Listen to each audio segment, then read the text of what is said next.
안녕하세요. 저는 40대 여자입니다. 얼마 전에 남편 회식 자리를 만든 적이 있었어요.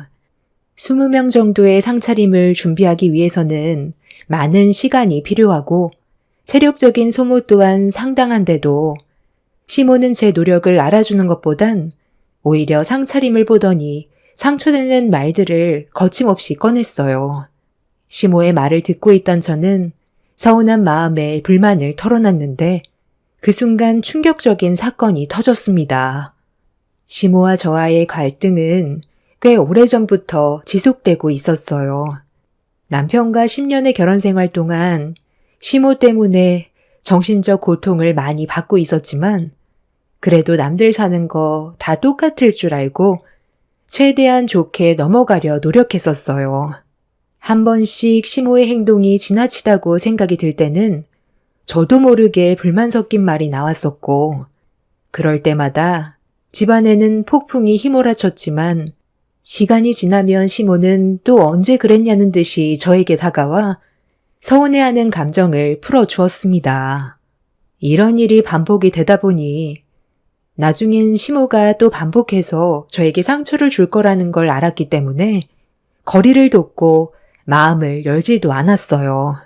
시모도 제가 가까이 다가가지 않는다는 걸 눈치채고 있었는지 기분을 풀어주려는 노력에도 감정의 변화가 조금도 없자 그때부터 시모의 행동은 상당히 거칠어졌어요. 제가 할 수 있는 건 시댁에 최대한 가지 않는 거였죠.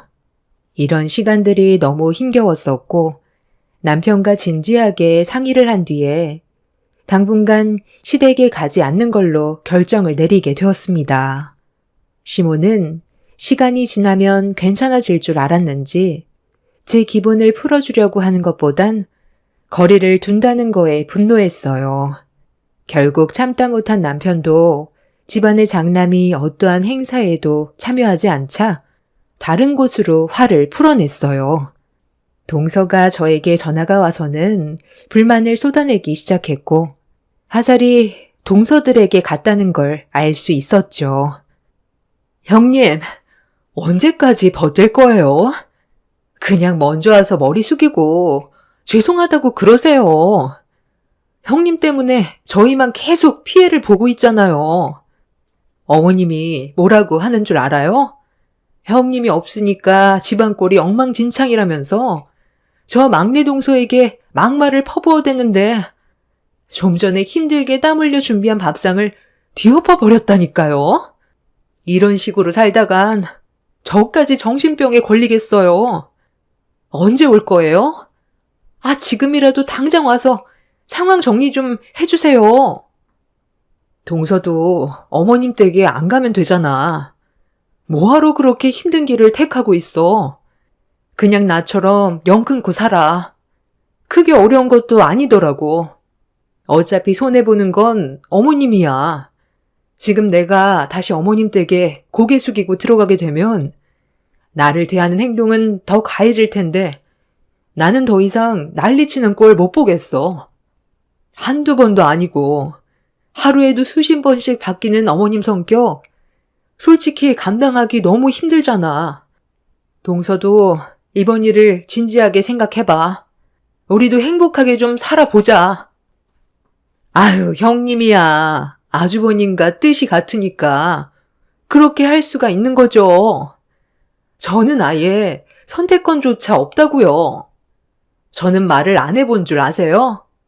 어머님 때문에 힘들다고 몇 번이나 말을 했는데도 제 말은 씨알도 안 먹혀요. 어머님 댁에 더는 가고 싶지 않다는 말을 꺼내자마자 유진 아빠가 뭐라는 줄 아세요? 자기 엄마 얼굴 안 볼 거면 차라리 이혼을 하자더라고요. 자기는 아주버님처럼 불효자가 되고 싶지 않다면서 엄청 효자인 척 하는데 제가 애들 놔두고 어떻게 이혼을 하겠어요. 동서도 등 돌리고 살고 싶어 하는데 서방님도 유진 아빠랑 같은 생각을 가지고 있더라고요. 그래도 형님이 있었을 때는 어머님이 어느 정도는 감당이 됐었는데 지금은 하도 난리를 쳐서 시댁에 가는 게 너무 두려워요.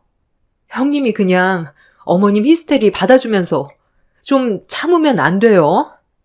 저보다 형님이 더 잘 버티잖아요. 동서, 미안한데 나도 감정이 있는 사람이야. 언제까지 어머님한테 당하면서 살 수는 없어. 동서도 이번에 진지하게 생각해봐. 나 지금 바빠서 먼저 끊을게. 제가 시모와 연을 끊어내서 그런지 온갖 히스테리를 동서들에게 풀고 있는 것 같았어요. 본인들도 저처럼 등 돌리고 싶어 했지만 시동생들이 반대 입장이라 동서들은 제대로 된 결정을 내리지 못하는 것 같아 보였어요. 그런 상황들을 들었을 때 안타깝긴 했지만 희망도 없는 시댁에 또다시 들어가서 시모에게 상처받고 싶지 않았어요. 10년 동안 참았으면 참을 만큼 참았다고 생각했었죠. 그런데 며칠 뒤 셋째 동서가 저희 집에 직접 찾아왔습니다. 형님, 오래간만이죠? 갑자기 찾아와서 많이 놀랐어요? 그래도 연락은 하고 왔잖아요. 그동안 어떻게 지내고 있었는지 궁금하기도 해서 잠깐 들린 거예요. 우리야 뭐 항상 똑같지. 잘 지내고 있었어. 그런데 이 시간에 어쩐 일이야? 동서, 무슨 안 좋은 일이라도 있었어? 얼굴이 왜 그래? 좀 전에 집에서 한바탕 했어요. 저도 웬만하면 참고 넘어가려 했는데 지난주 주말에 어머님 댁에 다녀왔었거든요. 그런데 식사를 하시다가 갑자기 형님이 어머님과 연락 안 하고 지내는 거에 상당히 화가 많이 났는지 흥분을 하시더라고요. 그래서 둘째 형님이랑 제가 최대한 진정하시라고 애쓰고 있었는데 어머님이 저랑 둘째 형님도 연 끊고 지낼 거냐면서 화를 내며 물어보셨는데 앞에다 대고 시댁에 그만 오고 싶다는 말을 어떻게 꺼내요. 그런데 둘째 형님도 그동안 쌓인 게 많았는지 연 끊고 지내고 싶다는 말에 집안 전체가 난리가 났었어요. 어머님은 둘째 형님의 말을 듣자마자 상을 뒤집어 엎었고 안 좋은 말들이 오고 갔는데 아니 갑자기 지우 아빠가 제 생각도 둘째 형님과 같은 생각이냐면서 화살이 저에게 돌아오더라고요. 순식간에 저에게 집중이 된 상태였는데 둘째 형님이 솔직하게 얘기해도 된다는 말에 그동안 힘들었다는 말을 꺼냈어요. 어머님이 그 말을 듣자마자 뒷목을 잡더니 그 자리에서 쓰러지셨고 언제까지 속으로 숨기면서 살 수 없어서 형님이 왜 집을 뛰쳐나왔고 둘째 형님이랑 저도 얼마나 힘들었는지 모든 걸 털어놨는데 갑자기 지우 아빠가 제 뺨에 손을 올리더라고요. 자기 엄마한테 상처 줬다며 흥분을 가라앉히지 못하고 저와 둘째 형님한테 막말을 퍼붓더라고요. 그날 둘째 아주버님도 우리 편은 아니었어요. 그렇게 부부관계까지 안 좋아졌는데도 어머님은 뭘 잘못했는지 전혀 인지하지 못하고 있더라고요. 지금 둘째 형님네는 이혼 얘기가 나오고 있는데 저는 벌써 서류에 도장까지 찍었어요. 그리고 형님, 이거 보세요. 지우 아빠랑 지난주에 그런 일이 있고 나서 부부싸움이 계속됐는데 갑자기 흥분을 하더니 제 머리채를 잡아서 사정없이 바닥으로 패대기 치더라고요. 머리털이 한 움큼 빠져서 머리에 구멍이 다 났어요. 제 편이 되어줘야 될 사람이 제 머리채를 잡았다는 거에 저도 더는 못 참겠더라고요. 그래서 이혼 도장 찍었어요. 형님이 먼저 결정한 거 정말 잘한 선택이에요. 아주버님이 옆에 있어서 이런 말 하는 게 좀 그렇지만 어머님 정신이 나간 것 같아요. 지금 사람이 아니라 완전 괴물이 되어버렸어요. 형님이 연 끊어버리고 나선 아예 이성을 잃어버렸다니까요. 제가 시댁에 왕래를 했을 때 동서들이 큰 피해를 입지 않았던 이유는 제 선에서 모든 걸 해결했었고 저 혼자 화를 삭혀서 동서들은 상처를 받지 않았었지만 이 모든 게 본인들의 업보라고 생각했었습니다. 제가 힘들 때 동서들은 본인들 일이 아니라고 편도 안 들어주었고 모른 척 하더니 제가 영 끊고 나서 본인들한테 피해가 오니까 그제야 제 마음을 알 것 같다며 후회를 하고 있었습니다. 저는 어떠한 위로도 해주지 않았어요. 그냥 말만 들어줄 뿐 아무것도 하지 않았습니다. 그렇게 막내 동서는 저에게 현재의 상황에 대해 알려준 뒤 집으로 돌아가려 했는데 막내 시동생이 저희 집에 찾아와서 현관문이 부서질 정도로 두드렸습니다. 야, 임마. 초인종을 누르면 되지. 늦은 저녁 시간에 왜 현관문을 발로 걷어차고 있어? 네가 왜 흥분을 했는지 대충 듣긴 했는데 그렇다고 여자한테 손을 올려? 아이씨, 형이 뭔 참견인데. 그 난리를 쳐놨으니 이런 일이 벌어진 거라고. 형이야말로 형수 하나 제대로 잡지 못해서 집안 전체를 무너뜨려 놨잖아. 형은 우리 집안 장남 아니야? 형수한테 질질 끌려다니기나 하고. 그러니 엄마가 화가 안 나겠어? 형수가 하는 짓이 마음에 안 드니까 욕을 얻어먹는 건데 형이 그 사이에 왜 끼어들어서 형수님 편을 들어? 형수가 내 마누라였으면 뼈도 못 추렸어. 어디 어른한테 목소리를 높이고 대들어? 그냥 죄송하다고 넘기면 그만이지. 그래서 너는 재수 씨를 저 꼴로 만들어 놓은 거냐? 재수 씨 꼴을 봐봐. 집에서 얼마나 난리를 쳤으면 우리 집으로 도망쳐 왔겠어? 상황이 어찌됐든 무력을 행사하는 건 잘못됐다는 거 몰라? 이혼 서류에 도장도 찍었다던데 법적으로 소송 들어가면 네가 무조건 불리해질 거라는 걸 알면서도 끝까지 가려는 거냐? 지금이라도 당장 재수 씨한테 용서를 구해. 애들 생각도 해야지. 우리가 잘못을 한 게 아니라 어머니의 행동에 문제가 있는 거라고. 한 가족이 됐으면 서로가 잘 지낼 수 있게 노력을 해야 되는데 어머니는 너희 형수 얼굴만 보면 잡아먹을 듯이 달려들었잖아. 말이 10년이지. 결혼생활 10년 동안 얼마나 많은 노력을 했는지 알아? 여보, 그만해요. 어차피 이제 와서 얘기해봤자 달라지는 거 아무것도 없어요. 각자 상황이 다르고 생각하는 게 다르잖아요. 그런데 서방님, 이거 하나는 기억하세요. 어머님이 서방님의 인생 대신 살아주지 않아요. 지금 옆에 있는 동서와 자식들이 떠나면 서방님한테 남는 건 뭔데요? 서방님도 생각이 있다면 어머님의 행동이 잘한 게 아니라는 거 충분히 알고 있을 텐데요. 그리고 내가 봤을 때 서방님이 엄청 효자는 아닌 것 같던데 어머님 감당 되겠어요? 서방님이 동서한테 한 행동들에 대해서는 용서받기 힘들겠지만 여기에서 그만 멈춰요. 나중에 땅을 치고 후회하지 말고요. 다 떠나가고 나중에 혼자 남겨졌을 때는 이미 늦은 거고 다시 되돌리고 싶어도 그렇게 할 수 없어요. 막내 동서는 제 옆에 찰싹 붙어선 시동생에게 막말을 퍼부었고 시동생도 시모의 행동이 잘한 건 아니라는 걸 알고 있었기 때문에 더 이상 억지 부리지 않았어요. 동서는 친정으로 가겠다며 택시를 불렀고 시동생은 이런 상황들이 많이 답답했는지 한숨을 내쉬곤 집으로 다시 돌아갔습니다. 이미 동서는 이혼 생각이 확고했는지 아이들을 친정집에 보낸 상태였어요. 불같은 성격에 행동부터 옮기는 시모와 그걸 똑 닮은 시동생 때문에 집안 전체가 쑥대밭이 되어버려 많이 답답했습니다.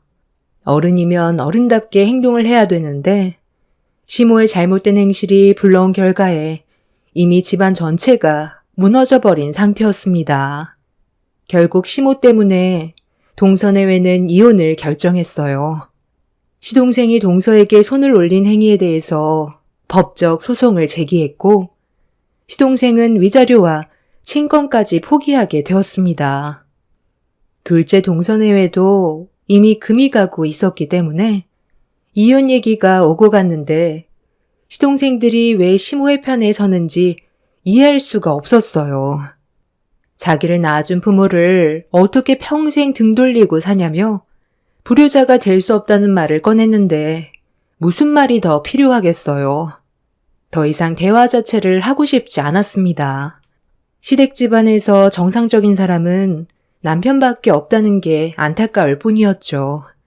그렇게 가족 전체의 균열이 무너져 내린 상태에서 시모의 곁에 며느리들이 다 떠나버리게 되니 심술이 났는지 남편이 일하는 병원에 시모가 나타났어요. 그날은 남편과 오래간만에 외식이 잡혀있던 날이었는데 시모가 병원에 오게 될 줄은 꿈에도 몰랐었죠. 남편이 병원에도 찾아오지 말라고 했었거든요. 그만큼 남편의 행동은 단호했었는데 시모가 직업적으로 세 형제 중 남편이 제일 좋은 직업을 가지고 있어서 저와 갈라서기 하고 싶었는지 병원에서 기다리고 있는 저를 보자마자 안 좋은 말을 꺼내기 시작했어요. 얼굴 안 본 지 꽤 됐었는데 전혀 달라진 건 없어 보였습니다. 딱 보니 내 아들과 외식하려고 나왔나 보구만. 그런데 이거 어쩌지? 오늘은 내가 먼저 약속을 잡아야 할 것 같은데 우리 아들과 할 말이 좀 있거든. 그이한테 연락은 하고 오신 거예요? 얼굴 안 본 지 몇 달 됐다고 그이가 기분이 어느 정도 풀렸다고 생각하는 건 아니죠? 이렇게까지 하면 마음이 편하세요? 막내 동서는 이혼했고 둘째 동서는 별거 중인데 이혼 얘기까지 나오고 있어요. 이렇게까지 해서 어머님이 얻는 게 뭔데요? 자식들한테 상처 주고 갈라서게 하면 기분이 좋으세요?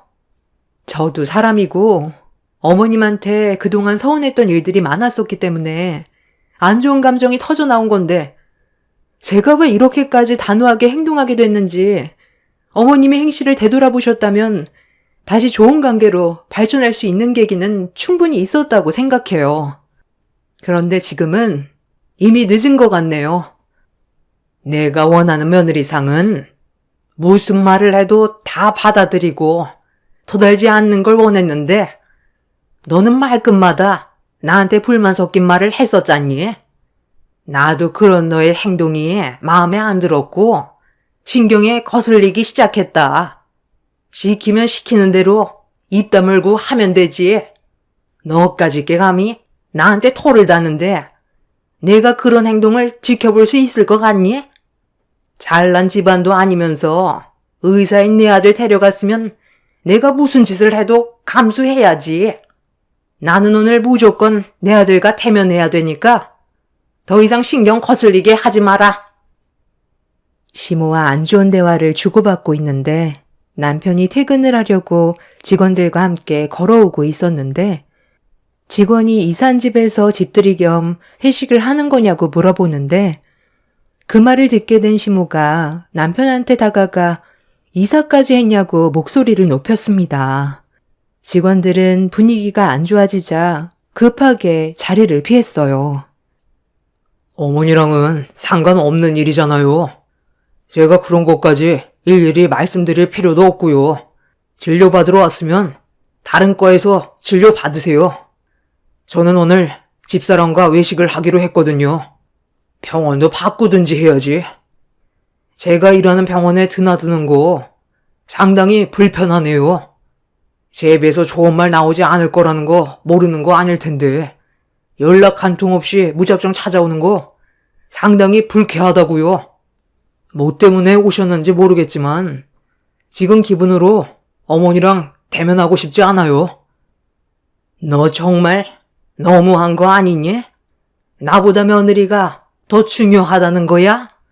내가 그동안 너를 어떻게 키웠는데 이런 식으로 엄마 마음에 상처 주면 너는 마음이 편하니? 너를 낳아준 엄마 얼굴이 그렇게 보기 싫어?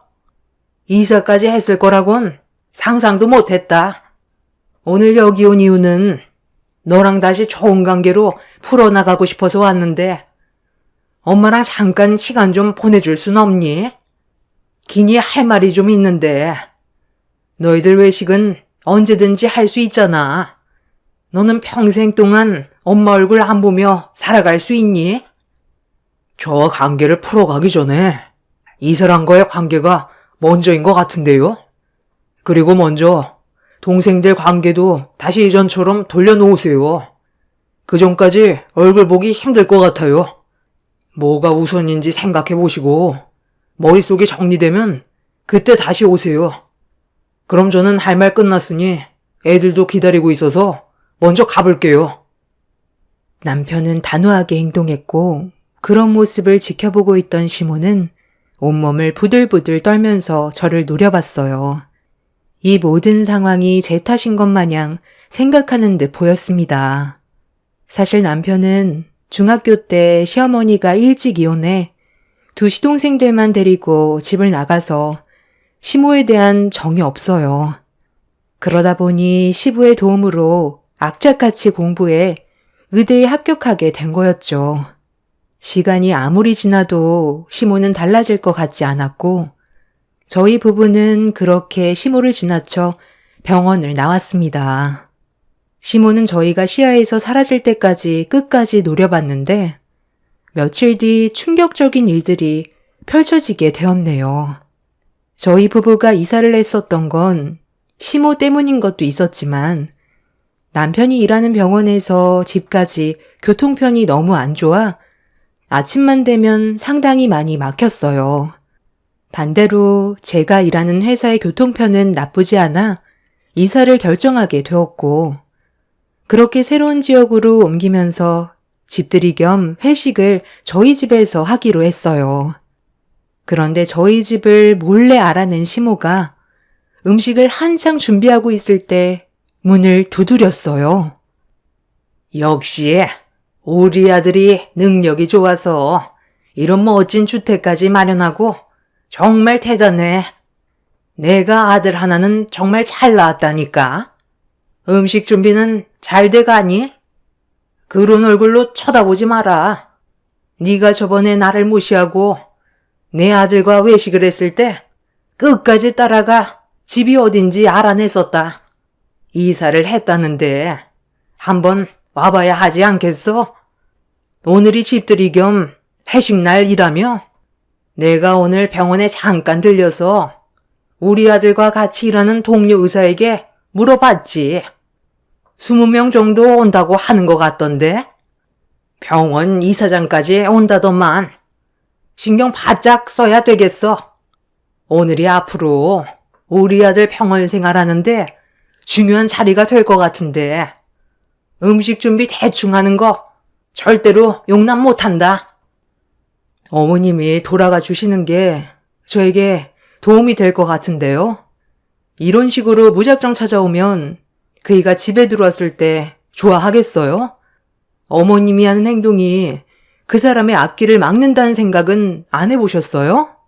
제가 알아서 준비할 거니까 방해하지 마시고 살펴가세요. 저 이런 기분으로는 음식 만들 수 없을 것 같네요. 나 신경 쓰지 말라니까.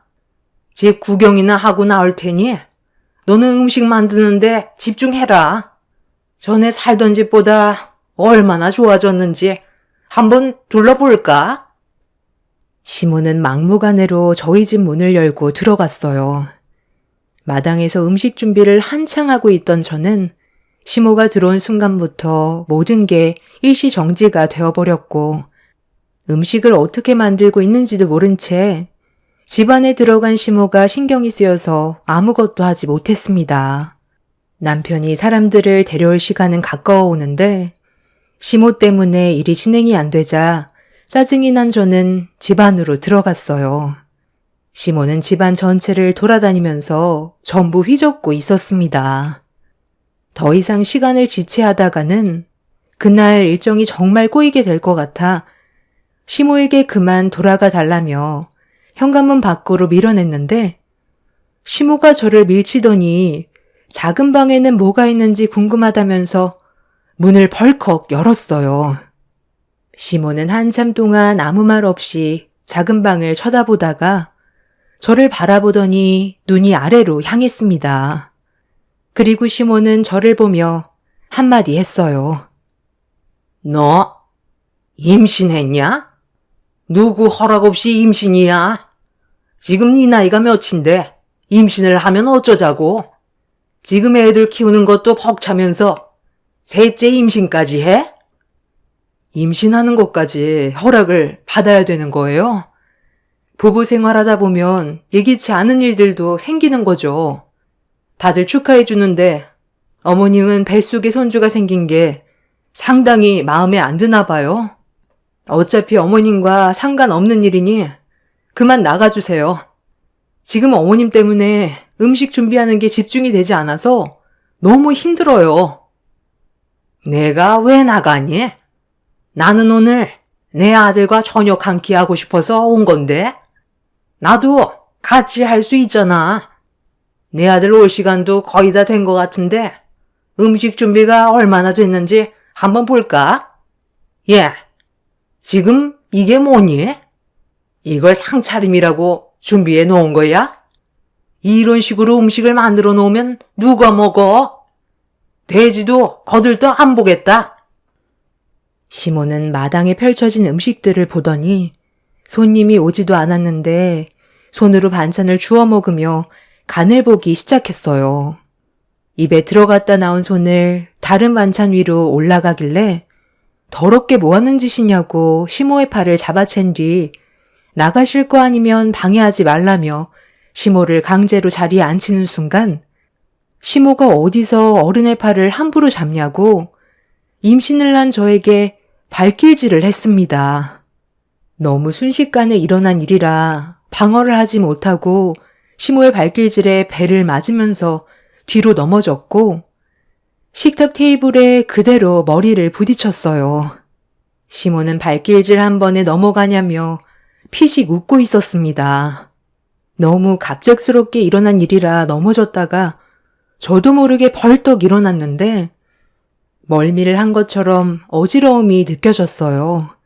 시모는 자리에서 일어나 휘청거리고 있는 저에게 사정없이 뺨을 올려쳤고 그대로 뒤로 넘어지려는데 시야가 검게 변하기 시작했어요. 바닥으로 쓰러짐과 동시에 대문을 열고 뛰어오는 남편이 눈앞에 보였고 시모는 우리 집안 먹칠하지 말고 자기 아들과 당장 갈라서라며 더한 짓도 할 수 있다면서 저는 시댁집안과 맞지 않는다고 귓속말로 속삭였어요.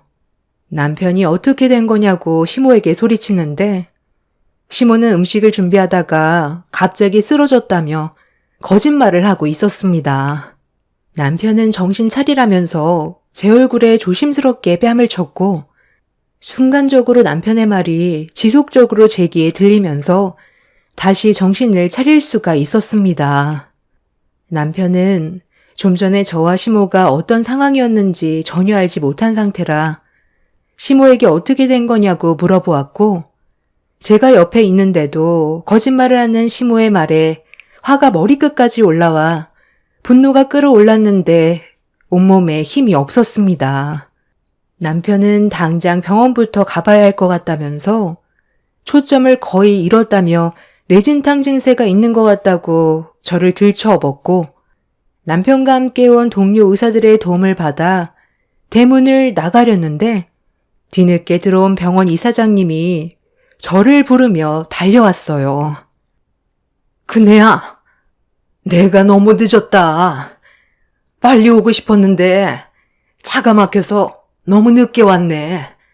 이 노인네가 정신 나갔나? 임신한 몸인 걸 알면서 사람을 어떻게 이 지경으로 만들어? 그쪽이 저지른 행동이 대학까지 위험해질 수 있다는 걸 몰라? 박 선생, 내가 전부 다 듣고 있었어. 출발 전에 우리 큰딸과 전화 통화를 하고 있었는데 박 선생 어머니가 그녀한테 손을 올렸고 막말을 퍼부었다고. 임신한 몸이라 간단한 반찬만 만들어 놓으면 나머진 내가 전부 준비해 가기로 했었는데 음식 맛이 형편없다면서 사려놓은 것도 없다고 임신한 사람한테 발길질하는 게 말이 되나? 자, 여기 아직까지 전화 통화가 연결되어 있지? 병원 이사장님과 저는 가까운 사이예요. 예전에 이사장님 댁에 초대를 받은 적이 있었는데 이사장님 시어머니께서 치매가 있으셔서 많이 힘들어 하셨었죠. 그때 잠깐 이사장님 시어머니를 뵌 적이 있었는데 그분이 갑자기 저를 보시더니 눈물을 흘리셨고 제 손을 잡더니 친손녀가 살아 돌아왔다면서 제 손이 닳도록 어루만지셨습니다. 그때 당시 모두가 놀랐었고 나중에 알고 보니 몇 년 전 이사장님의 큰딸이 교통사고로 세상을 떠났었는데 저와 약간 비슷하게 닮아 보여서 착각한 것 같다면서 제가 자주 곁에 있어드리면 좋을 것 같다고 부탁을 하셨어요. 나쁜 일도 아니고 좋은 일이라 이사장님 댁에 자주 갔었고 이사장님도 그때부터 저에게 큰애라고 부르셨습니다. 그렇게 왕래하면서 지내다 보니 어느새 이사장님은 저를 큰딸처럼 한 가족으로 대해주셨고 좋은 관계를 유지하고 있었습니다.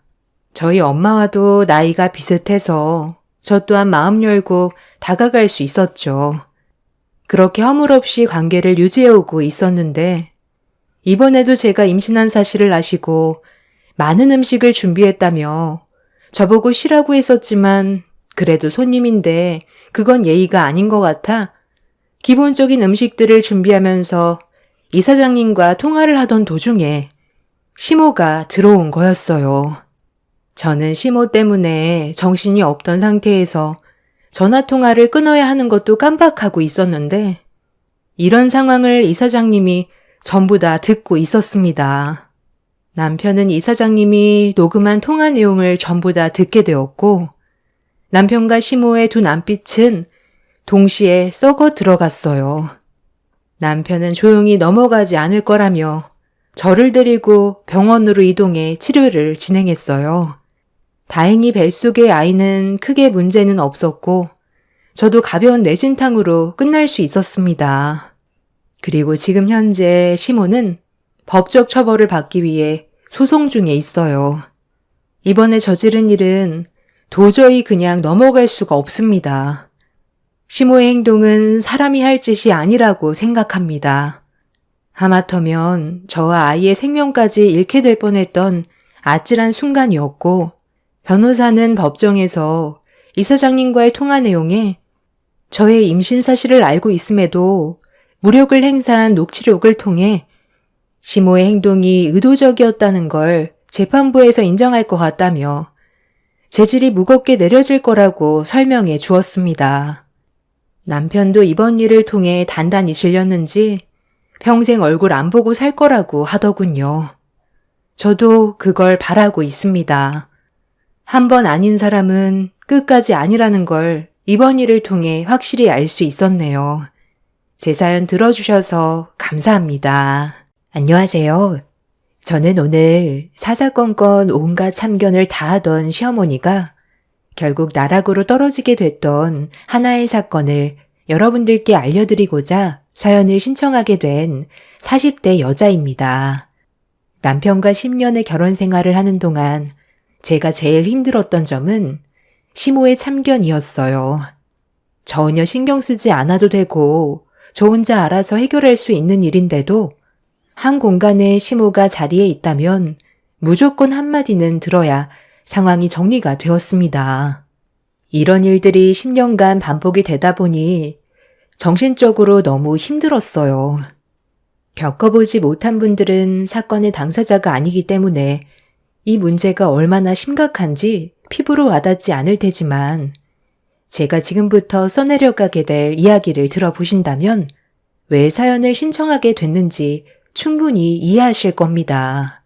남편과 결혼 이후 가끔 시댁을 가게 되면 남편과 여러 가지로 진지하게 대화를 할 때가 있었는데 그럴 때마다 시모가 대화에 끼어들었던 적이 몇 번 있었어요.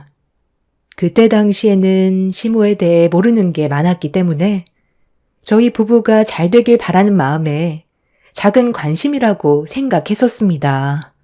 그런데 날이 가면 갈수록 시모의 참견은 도가 지나칠 정도로 너무 과하게 다가왔어요. 나중에 알고 보니 시모는 그냥 일상적인 대화에도 무조건 끼어드는 게 문제였고, 그런 일들이 반복이 되다 보니 상당히 불편하게 다가오게 되었습니다. 나중에는 시모가 옆에 있으면 대화 자체를 하지 않게 되더라고요. 그 이유는 시모가 꼭 끼어들면 일이 터졌거든요. 아주 작은 문제도 시모가 개입을 하게 되면 일이 엄청나게 커져서 수습 자체가 불가능할 정도로 상황이 악화되었고, 이런 일들이 반복되다 보니 시댁에 가면 입을 열고 싶지가 않았습니다. 이런 문제로 계속해서 시모를 피하게 되었고, 가끔 언성을 높이며 싸우게 되는 날도 있었지만 최대한 좋게 풀어가려 노력했었고, 이런 문제점들을 해결하기 위해서 정말 많은 대화를 했었는데, 시모가 가진 성격은 절대 고칠 수 없는 하나의 버릇이었습니다. 결국 그냥 포기하고 신경 자체를 아예 안 쓰고 살았어요. 무시하는 게 정신건강상 제일 좋은 방법이라는 걸 터득하게 되었죠. 시모 본인도 자기를 무시한다는 걸 알게 된 이후부터 저와 담을 쌓고 대화 자체를 하지 않았어요. 그래서 시댁에 가게 되면 침묵만 흘렀었고 안 좋은 분위기가 지속적으로 이어졌는데, 시동생이 결혼을 하면서 동서가 들어오게 되자 또다시 시모의 안 좋은 성격이 재발하기 시작했어요. 동서가 한 식구로 들어온 이후 공식적으로 모임을 가진 적이 있었는데, 분위기 좋게 식사를 하고 거실에서 후식을 먹으면서 즐거운 대화를 이어나가던 도중 신혼집 관련해서 저에게 고민거리를 털어놨습니다. 신혼부부 특별 공급으로 청약을 넣기 위해 궁금한 점들에 대해 물어보았었죠. 그래서 제가 아는 선에서 동서에게 설명을 해주고 있었는데, 시모가 갑자기 저와 동서 사이에 끼어들어 앉더니 대뜸 이상한 말을 하기 시작했어요. 예, 신혼부부 특별 공급으로 청약 넣어서 들어가는 것도 좋지만 최근에 나온 분양 아파트들이 입지도 별로 안 좋고 1군 브랜드 아파트도 아니라서 선호도가 많이 떨어지는데, 무리해서 청약 넣지 말고 좀 더 기다렸다가 괜찮은 아파트 나왔을 때 신청하는 게 좋지 않겠니? 지금 살고 있는 신혼집이 전세고 너희들 회사와도 많이 떨어져 있어서 불편하다고 그러던데, 그럼 네가 좀 도와주면 어떻겠니? 저번에 내 아들과 둘이서 몰래 진지하게 대화하던 걸 잠깐 엿들었었는데, 사돈어른께서 타운하우스를 너한테 증여해 주기로 했다던데, 지금 살고 있는 집도 있는데 굳이 2개 가지고 있을 필요가 있니? 그거 애들 주면 딱 좋을 것 같은데, 위치도 괜찮고 청약은 나중에 정말 좋은 아파트 나왔을 때 사용하면 되잖니. 임신도 했는데 출산 전에 자리 잡고 살게 해줘야지. 그건 또 언제 들으셨어요?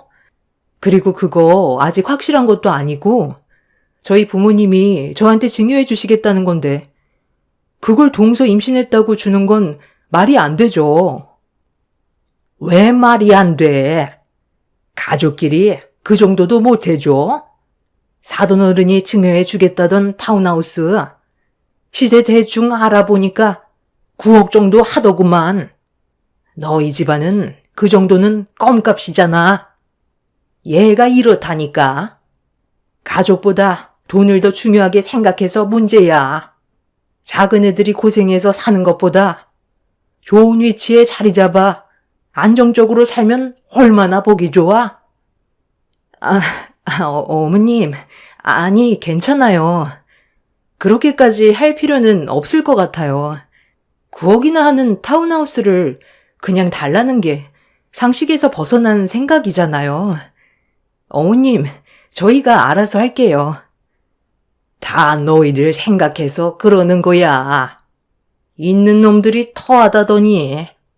가족끼리 집 하나 가지고 서로 얼굴 붉혀야 되겠니? 너한테 언제 징유해 준다디? 내가 한 말에 대해 진지하게 생각해 보거라.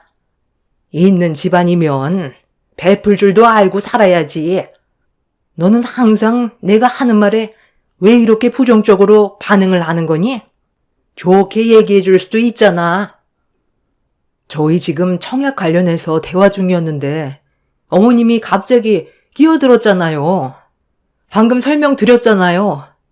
부모님께서 아직 증여해 주신 것도 아니고 제 소유가 돼도 지금 살고 있는 아파트 처분하고 그 돈을 드릴 건데 잘 알지도 못하면서 무작정 일방적인 생각을 얘기하시면 제가 어떻게 반응을 해드려야 되는 거예요? 저희 대화 중이었으니까 자리 좀 비켜주세요. 좀 전까지만 해도 분위기 좋았는데 어머님이 대화에 끼어들어서 어떤 상황을 만들었는지 한번 보세요. 나는 말도 못해? 평생 입 다물고 살라는 거니? 내 생각을 얘기할 수도 있는 거잖아. 항상 보면 돈 많은 것들이 더하다니까. 나 같으면 타운하우스에 살라고 넘겨줬다.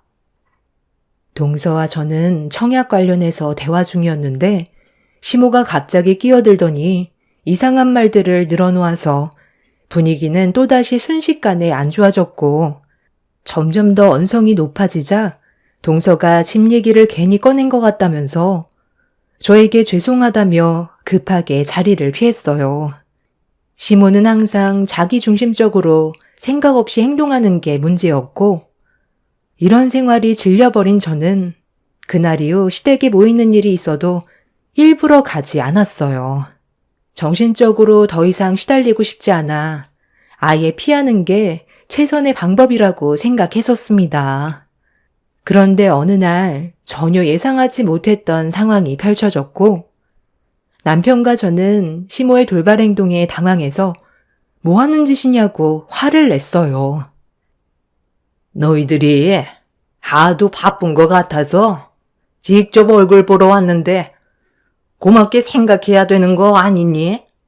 너희들 요즘 내 전화도 안 받고 피하고 있었잖아. 다들 들어가라. 아, 당신도 우물쭈물 거리지 말고 빨리 좀 들어가봐. 우리가 왜 눈치를 보면서 살아야 되는데? 때마침 저녁들 먹고 있었니? 일부러 밥 안 먹고 왔는데 아주 잘 됐네. 이왕 먹기 시작한 거 같이 좀 먹게 다시 차려서 내와라. 냉장고에 맥주 좀 있으면 꺼내보고. 북적거리니까 이제야 좀 살맛 나네. 형님, 죄송해요. 미리 연락드리려 했었는데 어머님이 핸드폰 좀 잠깐 달라고 하셔서 드렸었는데 형님 집에 올 때까지 연락하지 못하게 돌려주지 않았어요. 어머님이 형님 놀래켜줘야 한다고 가족들 핸드폰 전부 다 뺏었거든요. 저희도 왜 이렇게까지 하시는지 모르겠는데 형님한테 불만이 좀 있는 것 같더라고요. 아, 배고파 죽겠는데 언제까지 수다 떨고 있을 거니? 일단 밥부터 내오라니까. 요즘 세상 정말 많이 변했다. 늙은 시부모가 며느리 집에 와서까지 눈치 봐야 되겠니? 연락 한 번 주시는 게 어려운 일도 아닌데 무작정 찾아오시면 어떡해요? 어머니 때문에 제가 이 사람 눈치를 봐야 되겠어요? 아, 제발 생각 좀 하고 행동하세요. 너희들이 오지 않으니까 내가 직접 움직인 건데 뭐가 잘못됐다는 거야? 배고파 죽겠다. 밥상 좀 빨리 차려내와라. 밥을 먹어야 가든지 할 거 아니야? 무조건 본인이 하고 싶은 대로 움직이던 시모는 이번에도 막무가내로 행동했어요. 동선혜와 시부는 저와 남편의 눈치를 보고 있었지만 시모는 되려 저에게 큰소리치며 밥상을 내오라고 목소리를 높였습니다. 마음 같아선 당장 집 밖으로 내치고 싶었지만 최대한 감정 억누르면서 참고 있었고 동서네와 시부가 저녁 식사를 하지 않았다는 말에 어쩔 수 없이 저녁상을 다시 차리게 되었습니다. 동서는 임신한 몸인데도 제 눈치가 보였는지 하나라도 도와주려고 움직였어요. 그렇게 음식 준비가 끝이 나고 둘러앉아 다시 식사를 하는데 저는 이미 시모 때문에 입맛이 뚝 떨어져 음식에 손이 가지 않았습니다. 남편도 저와 마찬가지였고 동서네와 시부는 저희 부부의 눈치를 보면서 식사를 이어나갔습니다. 반대로 시모는 개걸스럽게 정신없이 음식을 먹더니 한 그릇으론 모자라는지 더 달라고 하길래 고봉밥으로 퍼서 드렸습니다.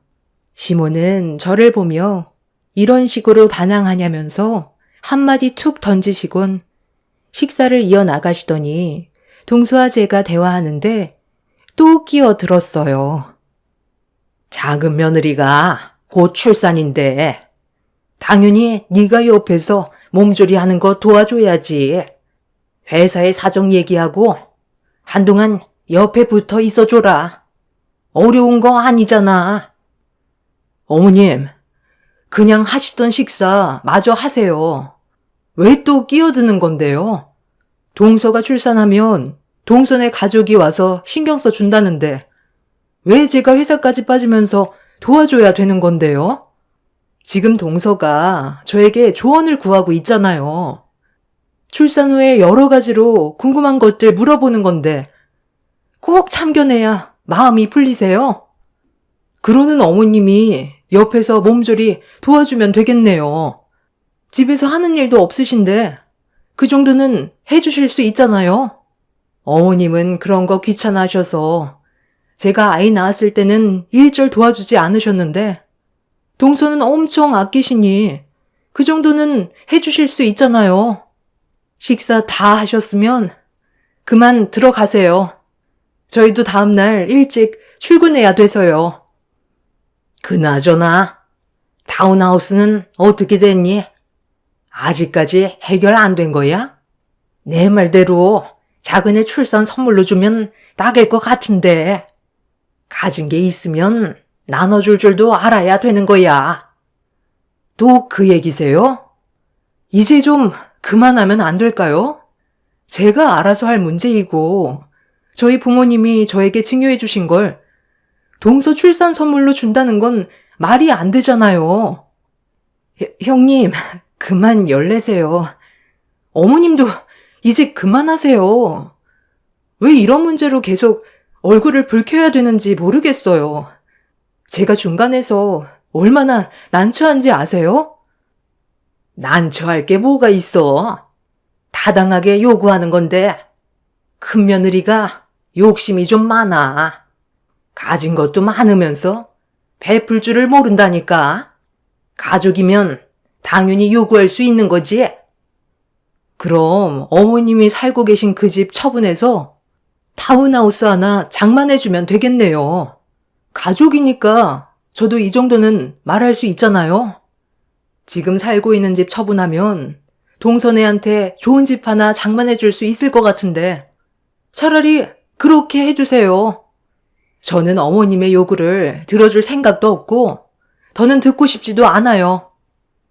시모는 제 말이 끝나는 순간 밥그릇을 저에게 망설임도 없이 집어 던졌어요. 집안의 공기는 차가워졌고 시모의 행동에 화가 난 저도 좋은 말이 나가지 않았습니다. 시부와 동서내외는 그만 돌아가는 게 좋을 것 같다고 자리에서 일어났지만 시모는 그 자리에 앉아 꿈쩍도 하지 않았어요. 도대체 왜 이렇게까지 하는지 물어보니 시모는 그동안 자기를 너무 무시해서 화가 난 거라고 얼굴을 붉혔어요.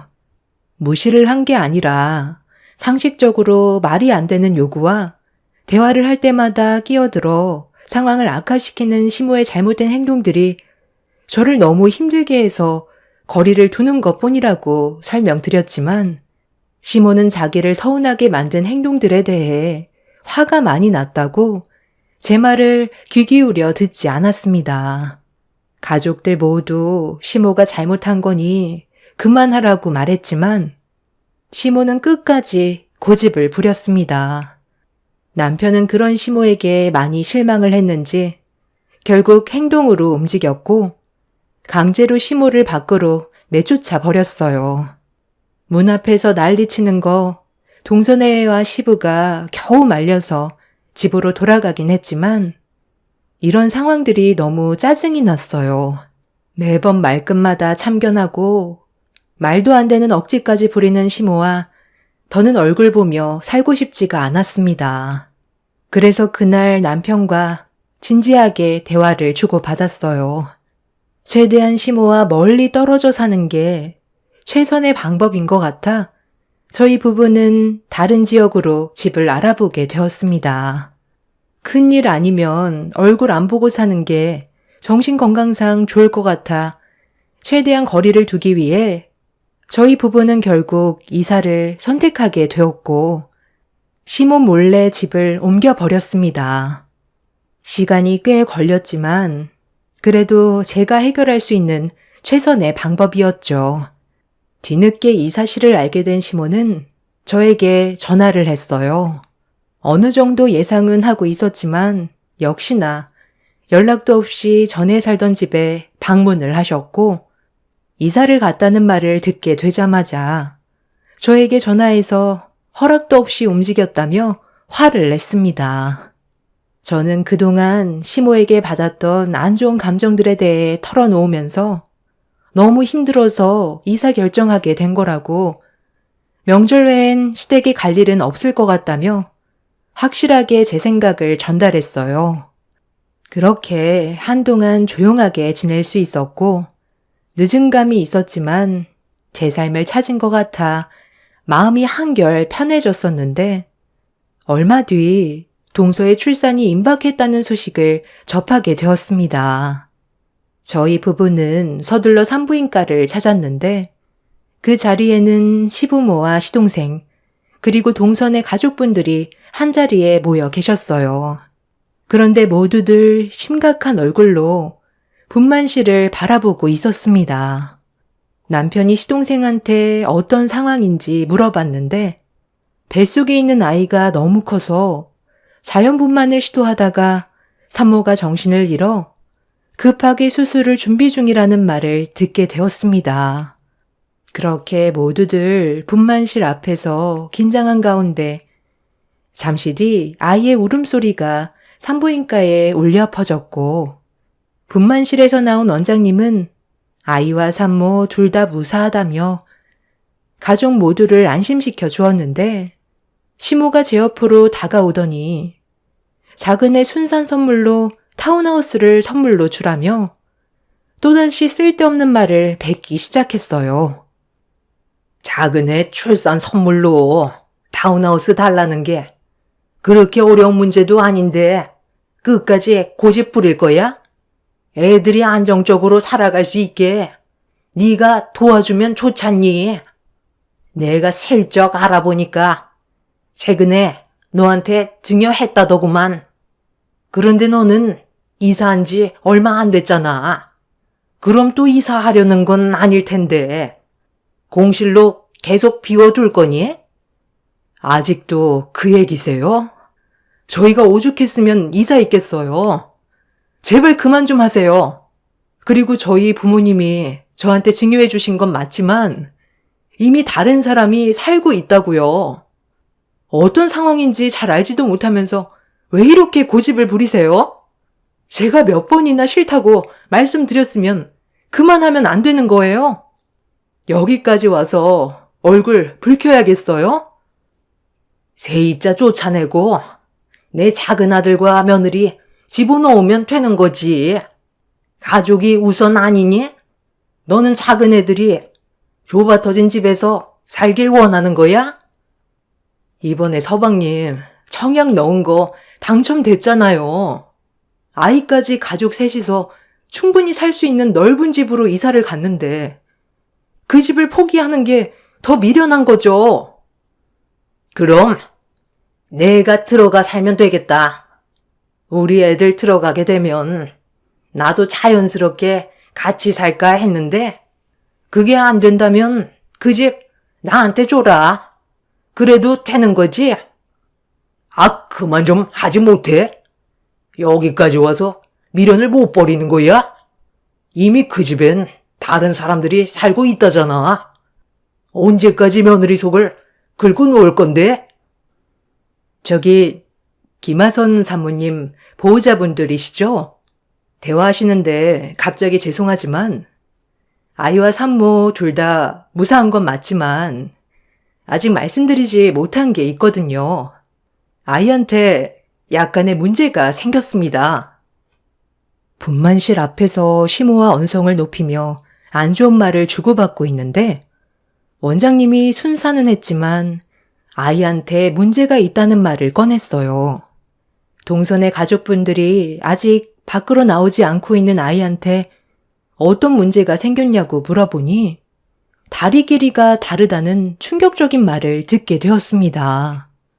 태아로 있을 땐 아이가 웅크리고 있다 보니 장애가 있는 줄 몰랐었는데 세상 밖으로 나오자마자 다리 길이가 다르다는 걸 알게 된 원장님은 많이 놀랐다며 일단 좀 더 상황을 지켜봐야 할 것 같지만 정상적인 생활은 힘들 것 같다는 말을 했습니다.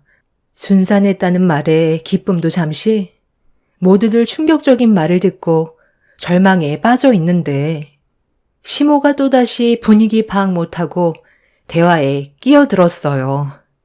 가만히 있으면 아무 일도 없는데 시모의 그 입방정 때문에 온 가족의 화가 머리끝까지 올라오게 되었습니다. 에휴,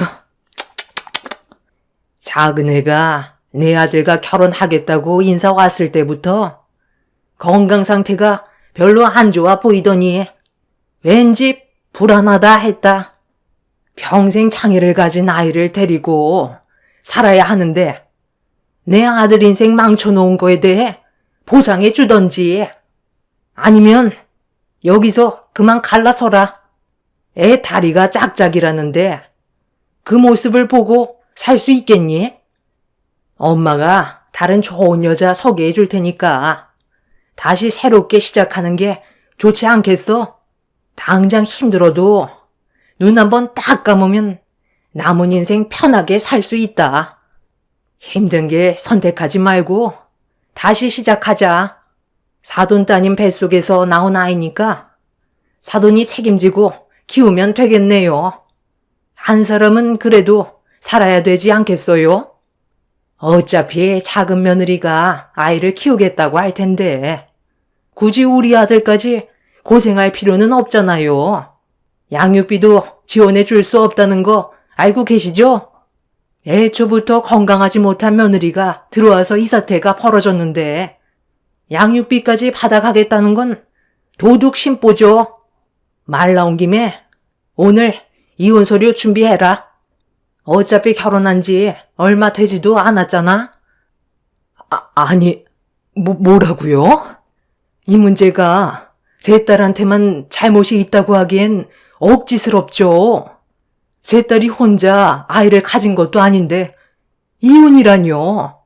지금 말이 너무 심하신데요? 심한 건 사돈이죠. 이런 것도 유전인가 봐요. 사돈 어른 다리가 짝짝이 아니에요. 목발 짚고 있는 거 보면 유전으로 물려받은 것 같은데 저희한테 이런 장애가 있다는 걸 속이고 있었잖아요. 어디서 지금 우리한테 탓을 돌리려 들어? 사기 결혼 당한 것도 억울한데 내 아들한테 잘못이 있는 것처럼 말을 해? 장애가 있는 집안이면 유전적으로 물려받는다는 거 모르고 있나? 당장 이혼시킬 테니까 위자료나 토해낼 생각하세요. 내가 이래서 처음 인사 왔을 때 걱정했던 거다.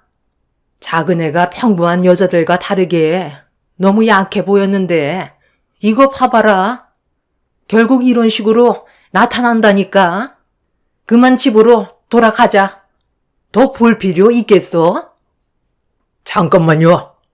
지금 제 발을 보고 장애가 있다고 판단한 거예요? 잘 알지도 못하면서 함부로 얘기하지 마시죠. 제가 한쪽 다리에 문제가 생긴 건 공사 현장에서 사고로 다친 거지. 처음부터 장애가 있던 건 아니었습니다. 우리 집안을 함부로 판단한 거에 대해서는 저희도 그냥 넘어가지 않겠습니다. 어찌됐든 며느리 뱃속에서 만들어진 아이니까 그쪽 따님 책임인 거죠. 다른 여자들보다 건강이 약한 건 맞잖아요. 삐쩍 말라서 멸우치같이 뼈밖에 없으니 애가 제대로 자랄 수나 있었겠어요? 이혼은 무조건 강행할 거니 억울하면 법적으로 대응하시던지요. 내 아들의 인생을 구하기 위해선 뭐든 할 겁니다. 당신 말이 너무 심한 거 아니야? 아직 며느리랑 아이 얼굴도 못 봤는데 일단 좀 진정해봐. 애들이 알아서 잘 헤쳐나갈 텐데 왜 이렇게 함부로 얘기하는 거야? 내가 알기론 당신 외할아버님이 짝발 아니었어? 왜 나한테 그랬었잖아. 예전에 발이 짝발로 태어나 평생 장애를 가지고 사셨었는데 같이 다니는 게 창피했었다고.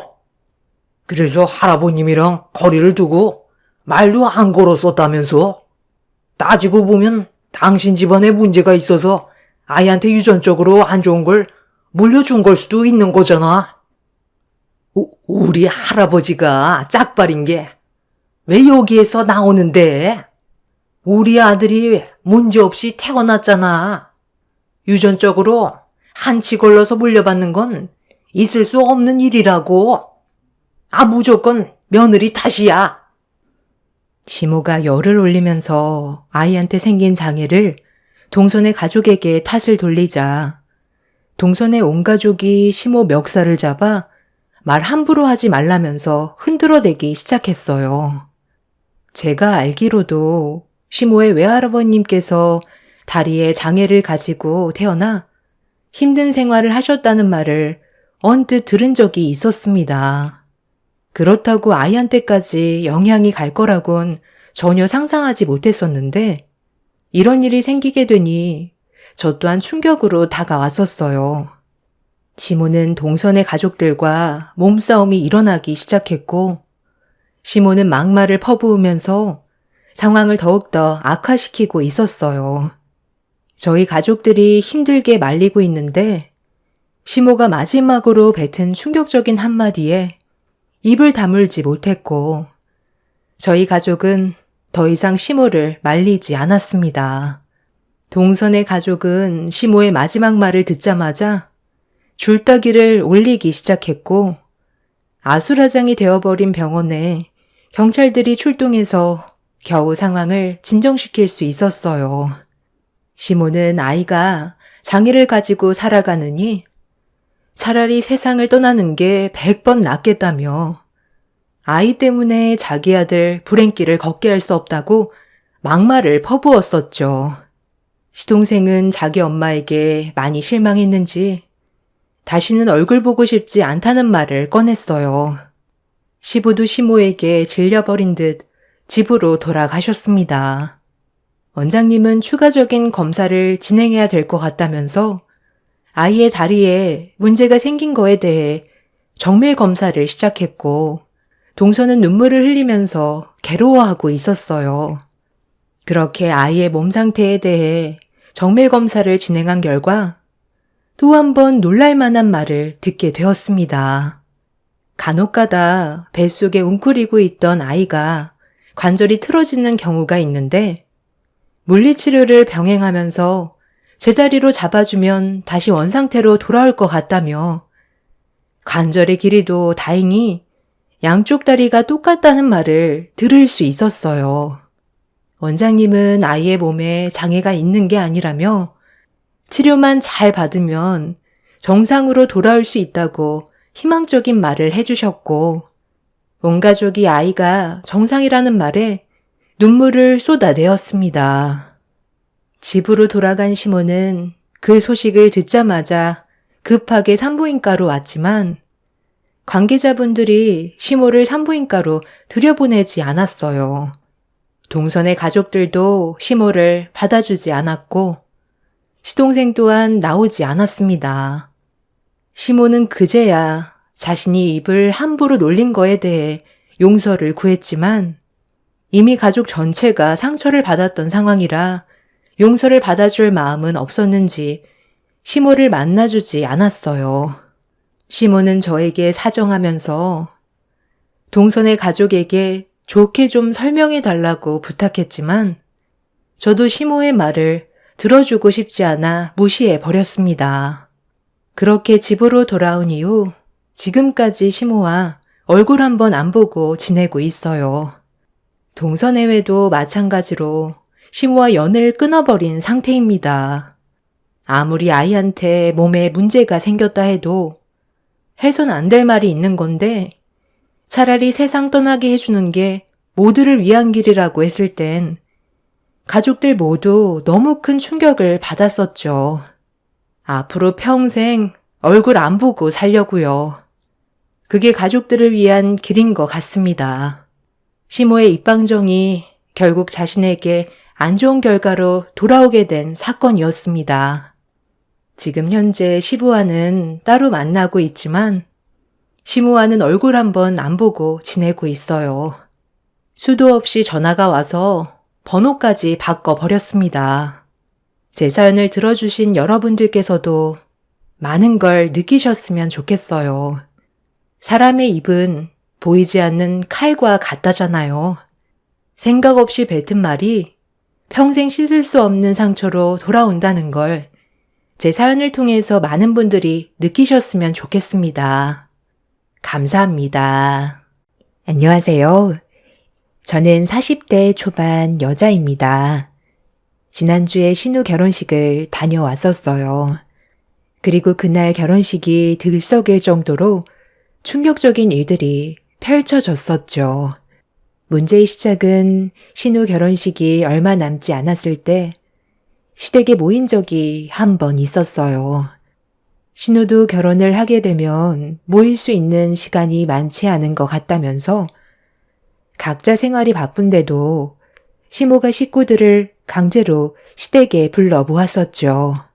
주말에 모임을 가졌다면 어느 정도 이해는 하겠는데 힘들게 일하고 정신없이 퇴근해야 되는 시간에 시댁으로 불렀습니다.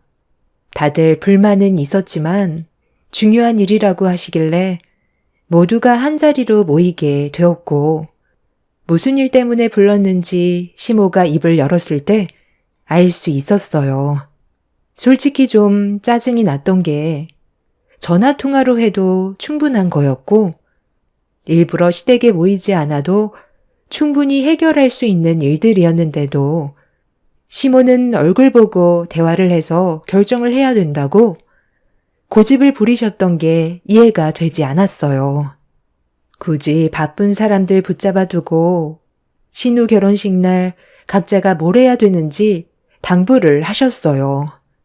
동서와 저는 아무 말도 하지 않고 가만히 있었지만 남편과 서방님이 불만을 털어놓으면서 신우 결혼식이 뭔 대수냐고 신우가 보는 앞에서 언성을 높였습니다. 저희 부부와 동서내외 결혼식 때는 알아서들 하라면서 전혀 신경 쓰지 않으셨는데 유독 신우 결혼식만 예민하셨어요. 그럼 우리 막내딸이 좋은 남자 만나 결혼한다는데 너희들이 오빠면 당연히 신경 써줄 수 있는 거 아니야? 작은 며느리는 뭐가 그리 불만이길래 표정이 왜 이렇게 안 좋아? 내가 이런 거 시키는 게 마음에 안 드는 거니? 한 번뿐인 결혼식 너도 도와줄 수 있는 거지. 그렇게 하기 싫다는 얼굴로 인상을 써야 되겠어? 어머님, 제가 그렇게 한가한 사람처럼 보여요?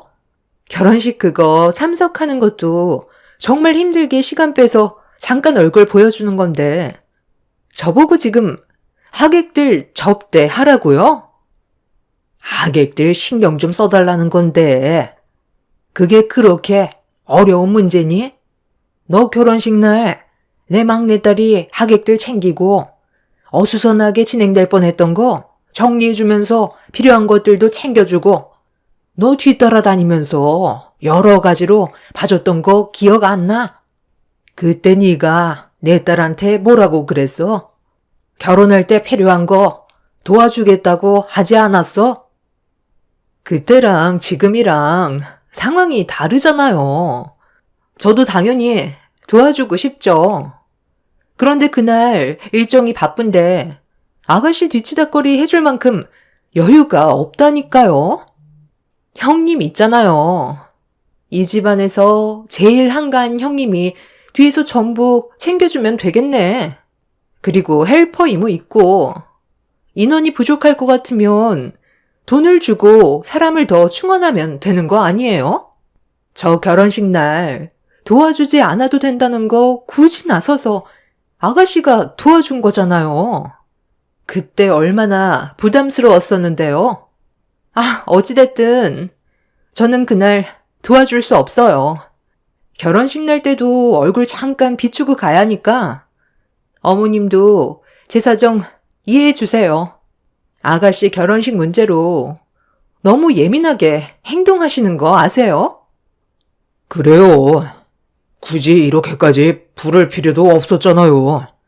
하루 종일 힘들게 일하고 이제 집에 좀 들어가서 쉬려고 하는데 고집 부려서 한자리에 모았으면 적어도 음식 정도는 준비해 주셨어야죠. 저녁도 안 먹었는데 속쓰리게 과일을 내주시면 어떡해요? 이 사람 요즘 스트레스도 많이 받아서 잘 챙겨 먹어야 한다고요. 그러면 되겠네. 형님 어머니께서 식모일 하지 않아요? 이 집 저 집 다니면서 파출부일 같은 거 하신다면서요? 그럼 뒤처리 해주는 일 같은 거 전문적으로 하실 텐데 이번에 좀 도와달라고 말 좀 해보세요. 가족인데 그 정도도 못 해줘요? 저희 집안이야 아시다시피 사자 집안이라 그런 하찮은 일은 할 수 있는 사람이 없잖아요. 형님 어머니께서 도와주시면 딱이겠구만. 그런 일도 해본 사람이나 하는 거지. 괜히 도와주겠다고 설쳤다가 오히려 결혼식에 방해만 된다니까요.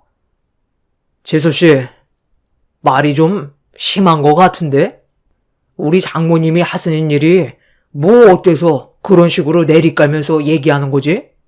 그러는 재수씨는 뭐가 그리 잘났다고 우리 어머니가 시키는 일을 대놓고 거절하면서 불만을 늘어놓는 건데 똑같이 우리 집안 며느리로 들어왔으면 당연히 해줄 수 있는 거지. 재수씨는 사자 직업도 아니고 그냥 놀고 먹는 백수면서 뭐가 그리 바쁘다는 건지 모르겠네.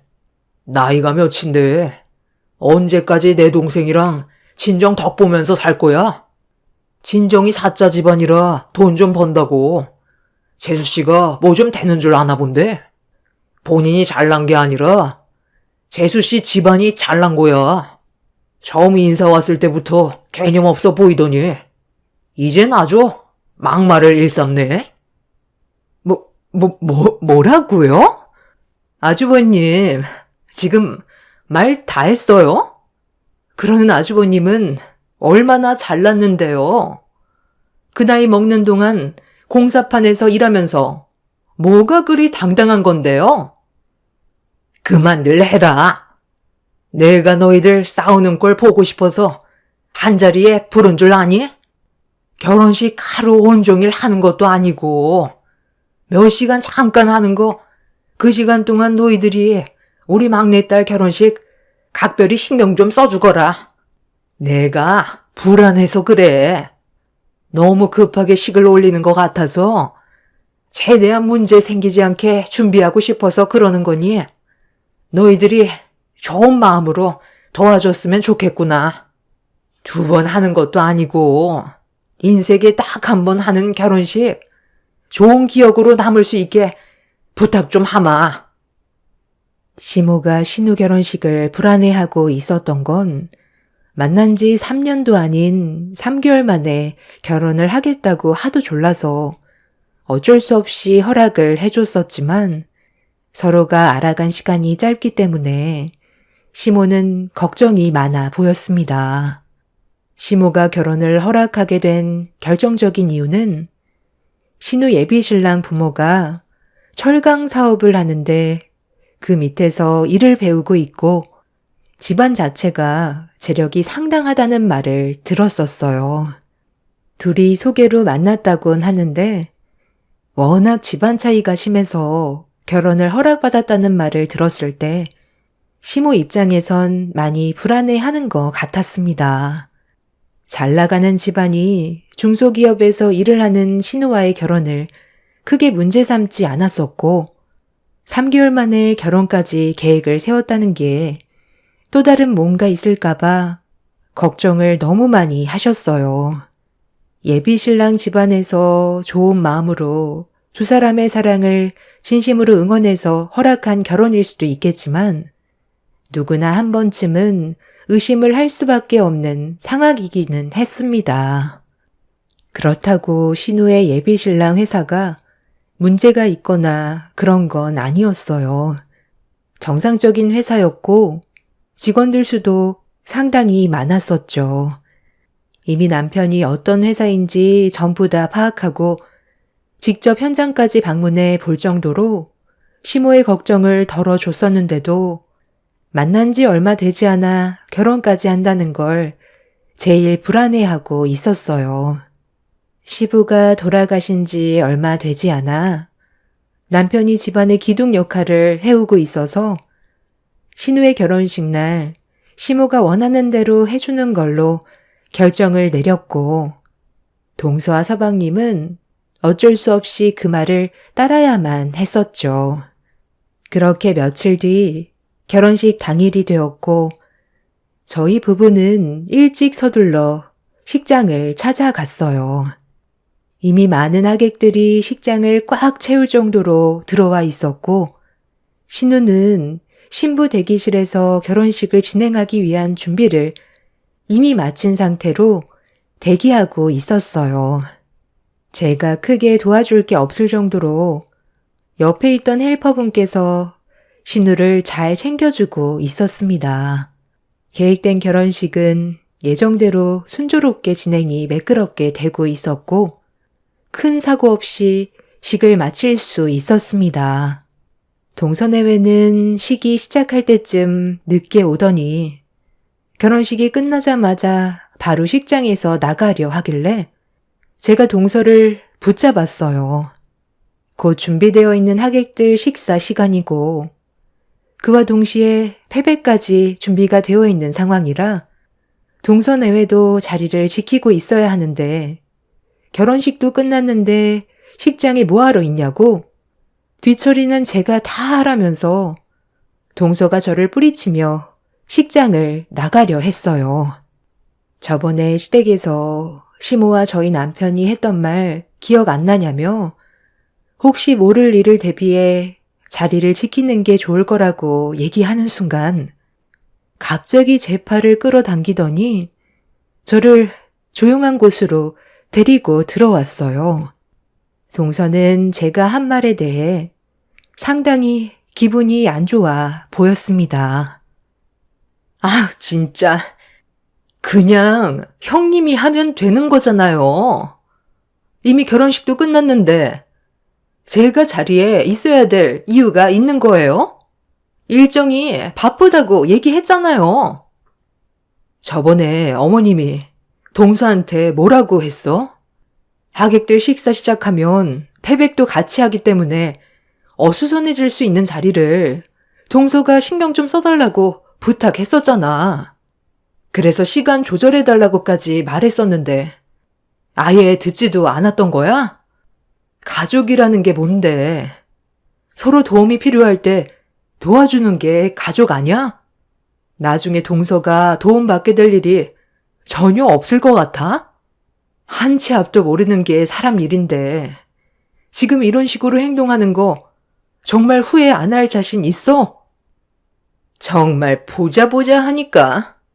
형님, 저한테 방금 뭐라고 했어요? 제가 지금 도와주지 않으면 나중에 분명 피해를 보는 일이 생길 거다. 뭐 그런 거예요? 제가 형님 밑으로 들어왔다고 제가 우스워 보여요? 저랑 형님은 애초부터 급이 달라요. 식모딸 주제에 사자 집안인 나한테 어디다 대고 명령질이야? 원하는 게 뭔데? 돈이 필요해? 얼마를 주면 그 입 좀 다물 건데? 이 정도면 될 것 같아? 눈빛 보니까 더 필요해 보이는 것 같은데? 이 정도면 되지? 돈 줄 테니까 손님 접대 졌단 건 너나 해. 밖에 나가면 눈도 못 마주칠게. 그래, 이 집안에 큰 며느리로 들어왔다고 나를 우습게 봐? 우리 첫째 오빠가 의사고 둘째 오빠가 변호사야. 꼴랑 결혼식 하나 하는 거 가지고 엄청 호들갑 떠는 이 집안도 문제지만 융통성 없는 어머님 때문에 이게 뭔 고생이야? 내세울 것도 없는 집안에 며느리로 들어와 줬으면 감사하게 생각을 해야지. 노인네가 노망이 들었나? 내가 누군지를 알면서 일을 이딴 식으로 처리를 해? 다시는 내가 이 집구석에 오나 봐라. 동서는 혼자 흥분하면서 저에게 막말을 퍼붓더니 지갑에서 꺼낸 수표로 제 뺨을 내리쳤어요. 순식간에 벌어진 상황으로 인해 저는 할 말을 잃었었고 동서는 제 얼굴을 향해 수표를 던졌습니다. 너무 큰 충격을 받은 저는 당황스러워 개념 없는 그런 동서를 도저히 용서할 수가 없어 똑같이 머리채를 잡아채려는데 갑자기 옆에 있던 병풍이 동서와 제 앞으로 넘어졌어요. 그리고 병풍 뒤에 이 모든 상황을 듣고 있었던 시모가 자리에서 일어나 저와 동서를 쳐다보고 있었습니다. 병풍 뒤에 시모가 숨어 있을 거라고 전혀 예상하지 못한 저와 동서는 당황해서 시모를 바라보고 있는데 자리에서 일어난 시모가 입을 열었어요. 우리 막내딸 결혼식이 다른 때보다 유독 긴장을 많이 해서 그런지 급격하게 피곤해져서 잠깐 패백실에서 한숨 돌리고 있었는데 이게 다 무슨 말이니? 작은 며느리, 방금 네가 한 말 내 앞에서 다시 뱉어봐라. 분위기 파악 못하는 건 우리가 아니라 너 같은데? 너 이 집안이 잘 나가면 어른이고 뭐고 다 필요 없다는 거냐? 이런 식으로 행동해도 된다고 사돈분들이 가르치던? 너희 오빠들이 사자 직업을 가지고 있는 거지. 너는 어디 명함 한 장 내밀지도 못하는 그냥 날백수면서 지금 누구한테 뭐라고 그러는 거야? 당장 이 자리에서 무릎 꿇고 빌지 않는다면 오늘 패백실에서 곱게 나가지는 못할 줄 알아라. 방금 네가 큰며느리한테 뺨을 올려치는 소리를 들었는데 손이 발이 되도록 빌지 않으면 내가 널 가만두지 않으마. 내가 너한테 일을 하라고 시켰니? 그냥 혹시 모를 일을 대비해 자리만 지켜주고 도움을 요청할 때 가족이니까 네가 좀 도와달라는 건데 그게 그렇게 싫어서 상황을 이렇게까지 만들어? 당장 내 앞에서 무릎 꿇지 못해? 내가 왜 무릎을 꿇어요? 지금까지 살면서 남한테 무릎 꿇어본 적 단 한 번도 없다고요. 잘못한 게 있어야 무릎을 꿇든지 하죠. 저리 비키세요. 시모가 문 앞을 가로막고 서 있는데 동서가 시모를 강하게 밀치면서 밖으로 나가겠다며 난리를 치자 최대한 참고 있던 시모가 그런 동서의 머리채를 잡으면서 버르장머리 없는 게 며느리로 들어와서 집안 망신 다 시킨다며 패백실 안에서 동서의 머리를 사정없이 흔들었어요. 동서도 당하지만 않고 시모의 머리채를 잡길래 제가 중간에서 말리려 했지만 동서가 제 머리채를 잡아채는 순간 좀 전의 상황들로 인해 안 좋아진 감정 때문인지 저까지 눈이 돌아버려 동서의 머리채를 잡아 넘어뜨렸어요. 순식간에 패백시라는 아수라장이 되어버렸고 그렇게 2대1은 역부족이라고 생각했는지 도망을 치려 하길래 제가 동서의 발목을 잡아 넘어뜨렸습니다. 그렇게 서로 뒤엉켜 난장판이 된 상황 속에서 갑자기 패백실 문이 열렸고 이런 충격적인 광경을 신우와 예비신랑 가족분들에게까지 보여주게 되었네요. 신우는 경악을 하며 뭐 하는 짓이냐고 소리치는 순간 밖에서 웅성거리는 소리와 함께 남편과 서방님이 패백실 안으로 뛰어 들어왔어요. 다들 제정신이야? 여기가 어딘지 알고 이 난리를 친 거냐고. 식사가 진행되면 패백도 동시에 진행된다던 거 다들 모르고 있었던 거 아니잖아. 저기 설치되어 있는 캠코더로 패백실 안의 상황이 전부 식당에 생중계되고 있었다고. 도대체 왜 다들 서로 그렇게 못 잡아먹어서 안달이야? 당장 그 손들 안 놔?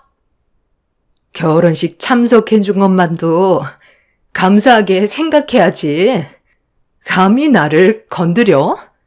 우리 오빠가 변호사인 거 잊었어? 나를 이 지경으로 만든 거 절대 가만두지 않을 거야. 동서는 이미 제정신이 아니었고 통제가 되지 않을 정도로 심각한 상태까지 와버려서 차라리 그냥 돌아가게 놔두고 이 문제는 나중에 다시 해결하는 게 좋을 듯 싶어 밖으로 나가려는 동서를 보고만 있었는데 문 앞을 가로막고 있던 신우가 상황을 정리하고 나가라며 한마디 꺼내는 순간 동서는 절대로 해선 안 될 행동을 저질러 버렸어요. 하객들과 신우의 시댁 식구들이 보는 앞에서 신우의 뺨에 손을 올렸고 한 번도 아닌 2번을 양뺨에 올려쳐 버렸습니다. 패백을 하기 위해 환복을 한 상태였기 때문에 동서가 뺨을 친 순간 신우는 뒤로 넘어져 버렸고 뒤에서 충격적인 광경을 보게 된 시몬은 이성을 잃어 동서를 그대로 패백실 안으로 끌고 갔어요. 서방님 또한 동서가 아무리 자기 아내라 해도 팔은 안으로 굽는다고 눈이 돌아버렸고 그렇게 신우의 결혼식은 아수라장이 되어버렸습니다. 이 문제로 동서는 시댁 식구들과 법적인 문제로 소송을 걸었고 상황이 심각해지자 동선의 가족분들이 시댁으로 직접 찾아왔습니다. 동서가 신우 결혼식장을 망친 것과 이 문제로 파혼까지 된 상황들에 대해 소송을 제기하려 하자 동서의 가족들이 시댁으로 몰려와 진지하게 대화를 풀어나갔어요. 결혼식이 파투난 거에 대해서는 정말 죄송합니다.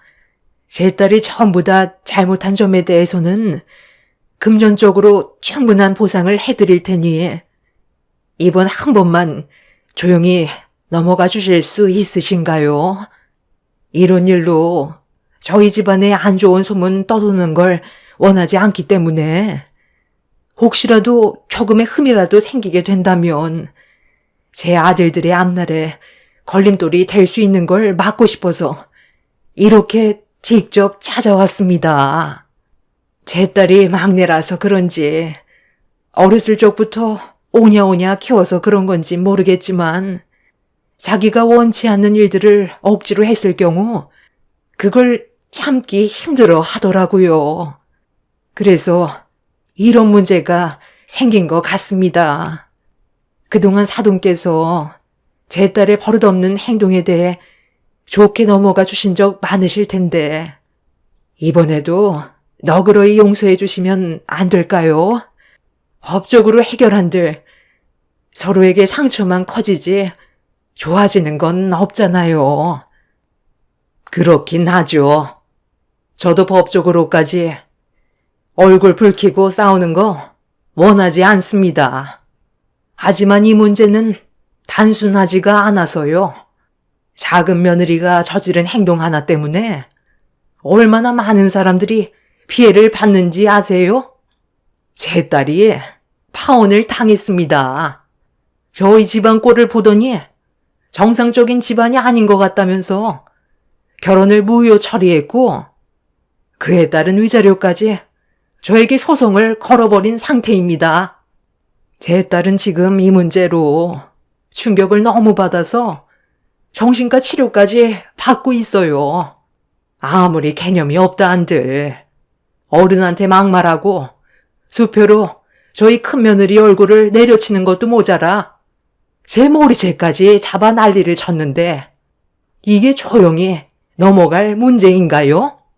금전적인 손해배상을 전부 다 책임지겠다고요? 그건 당연한 거죠. 저희가 누구 때문에 이런 피해를 받는데요. 금전적인 보상은 물론 저 개념 없는 사돈의 딸내미 또한 법적 처벌을 진행할 겁니다. 아무리 오냐오냐 키웠어도 옳고 그른 건 기본적으로 알아야 되는데 자기 오빠가 의사고 변호사라면서 기세등등해서 막 나간 행동을 하는 건 저도 더는 용납할 수가 없겠네요. 제 작은 아들도 이혼을 결정했습니다. 바로 앞에서 막내 동생이 뺨을 맞았는데 어느 오빠가 그 모습을 보고 가만히 있겠어요? 선처는 절대 없을 것 같으니 이제 그만 돌아가 주시죠. 사돈의 가족분들의 앞날에 문제가 생기더라도 그건 저희 잘못이 아닌 사돈 따님이 상식에서 벗어난 행동을 저질렀기 때문에 벌어진 일입니다. 가족이라면 누구나 서로 도와줄 수 있는 거고 그 일이 비록 하기 싫어도 도움이 필요하다고 부탁한다면 도와줘야 가족이라고 생각합니다. 저는 사돈 집안의 따님을 상대로 소송을 준비하겠습니다. 정말 죄송하게 생각합니다. 어르신 결정을 하셨을 테니 저도 더 이상의 할 말은 없네요. 저도 이제 지쳤고 이 문제에 대해선 빠지는 게 좋을 것 같군요. 네가 저지른 잘못에 대해서는 가족들이 일절 도와줄 생각 없으니 앞으로 혼자 처리해라. 사돈께서 선처를 해주셨다면 마지막 기회를 주려 했지만 선처는 절대로 없을 것 같으니 우리도 너를 더 이상 도와줄 수 없을 것 같다. 네가 저지른 행동에 대해서는 본인 스스로 책임을 지고 해결해라. 알겠니? 엄마! 갑자기 그게 무슨 말이야? 저보고 이 사태를 해결하라뇨. 저는 오빠만 믿고 있었는데 도와주지 않겠다고 하면 저는 누구한테 도움을 요청해요? 그건 네가 알아서 해야지. 왜 우리한테 그래? 언제까지 너희 오빠가 네가 저지른 일들을 수습해야 되는 건데 왜 우리 가족이 이 문제로 머리를 숙여야 되는 거냐고. 오늘 이 시간 이후부터 너한테 금전적으로 지원해주던 모든 것들을 전부 다 빼앗기로 결정을 했다. 엄마 명의로 되어 있는 차도 도로 가져갈 테니까 이 세상이 얼마나 살기 힘든 세상인지 너도 한번 겪어봐라. 세상이 너 중심으로 돌아갈 것 같지? 경험해봐야 정신을 차릴 거다. 엄마! 내가 그 차 얼마나 아끼는지 알면서 지금 내 전부를 빼앗겠다고? 정말 이렇게까지 할 거야? 내가 뭘 잘못했다고 그래. 싫다고 얘기한 것뿐이고 나를 강압적으로 몰아세우려 했던 건 저 사람들이야. 나는 정말 잘못한 거 하나 없다니까. 엄마까지 내 편이 안 돼주면 나는 누구한테 도와달라고 해야 되냐고. 너희 아빠는 금전적인 지원 해수는 물론 전륜을 끊어내라고 난리도 아니었다.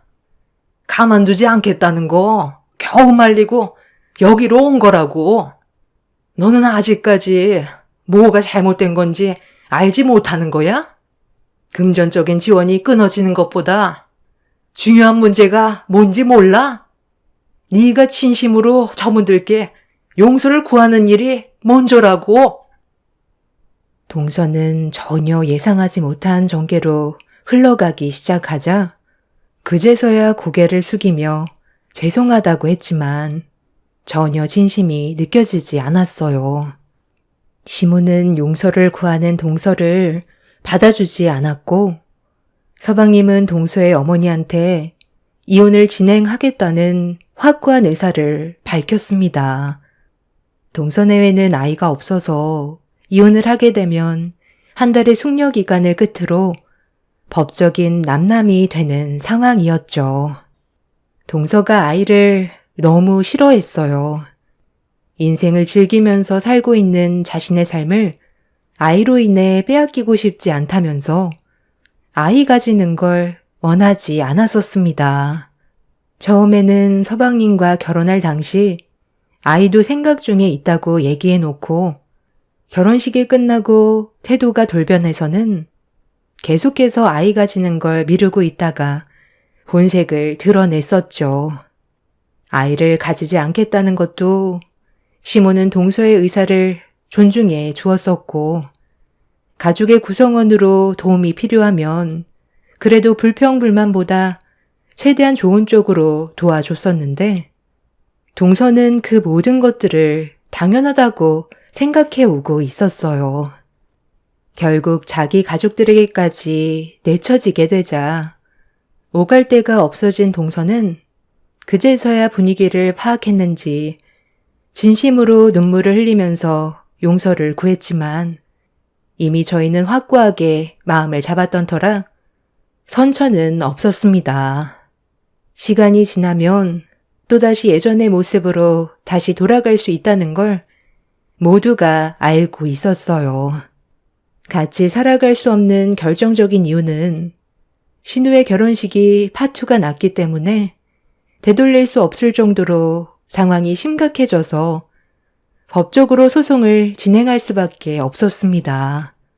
저 또한 살면서 남에게 수표로 뺨을 허용했던 적은 단 한 번도 없었어요. 그날 너무 큰 충격을 받았었고 제가 받은 신체적, 정신적 피해에 대해서도 소송을 진행 중입니다. 현재 동서는 매일같이 시댁과 저희 집에 찾아와 용서를 구하고 있고 서방님과 이혼을 하지 않으려고 악착같이 버티고 있어요. 이 상황을 해결해야지만 동선의 가족분들이 받아주기로 했었거든요. 하지만 이미 돌이킬 수 없는 결과로 이어졌기 때문에 아마 동선의 가족들의 품으로도 돌아가기는 힘들 겁니다.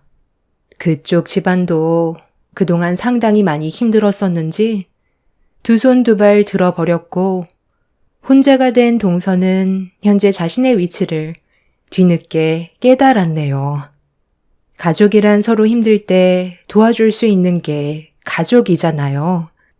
신우 결혼식 날 힘든 일 부탁한 것도 아니고 원활한 결혼식 진행을 위해서 아주 잠깐 부탁한 거였고 크게 신경 쓸 일도 없었습니다. 나중에 동서의 솔직한 마음을 듣게 됐는데 타인보다 자신의 위치가 밑에 있다는 걸 보여주기 싫었다고 하더라고요. 한마디로 세상 모든 사람들이 자기보다 아래에 있다고 생각을 했던 거였죠. 그러니 제 얼굴에 손을 올렸고 시모의 머리채를 잡았을 때도 더 큰 소리치며 화를 냈던 거였습니다. 이 일이 불과 일주일 전에 있었던 일이네요. 앞으로 법적 소송을 제기하기 위해 준비 중에 있지만 이런 사람 선처해줘봤자 저희가 이득 볼 수 있는 게 하나도 없다는 거 알기 때문에 절대 조용히 넘어가지 않을 생각입니다. 인생이 자기 중심대로 흘러가지 않는다는 걸 이번 일을 통해 뼈저리게 느끼게 해주려고요. 제 사연 들어주신 여러분들께서는 언제나 가족들과 서로 배려하고 어려울 때 도와가며 좋은 관계 유지하시길 바랍니다. 감사합니다.